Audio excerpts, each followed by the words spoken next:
Pinagdikit-dikit na ref ang ginamit na bangka. Sa gitna po yan ng lampas taong baha sa isang barangay sa Quezon City. May gumamit din ng batya para masagip ang isang aso. Nakatutok si Von Aquino. Nagpasaklolo na nitong umaga ang ilang residente sa Barangay Katipunan, Quezon City matapos tumaas ng hanggang lampas tao ang baha sa kanilang lugar. Ang mga residenteng ito ginawang balsa ang pinagdikit-dikit na refrigerator habang hinihila ng isa pa nilang kasamahan. Mga piraso ng kahoy naman ang ginawang pansagwa ng rescue boat na ito na sumaklolo sa iba pang residente. Sabi ng barangay, kahapon at kaninang madaling araw pa raw nila pinakiusapan ng mga residente na magsilikas na, pero hindi raw nakinig ang iba. Hindi nila ine-expect na ganito mangyayaring ulan.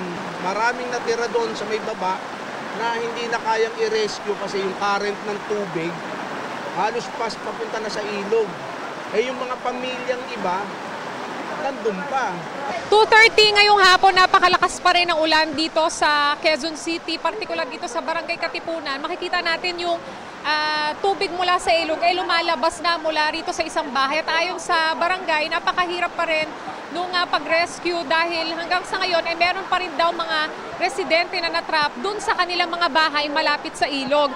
Bukod sa mga bangka, kailangan din daw nila ng mga bihasang rescuers sa mga lugar na malakas ang current. May inabutan kaming ginang na nag-aabang sa pagbabalik ng kanyang mister at anak na sumubok daw na i-rescue ang kanilang kamag-anak sa Manga Street.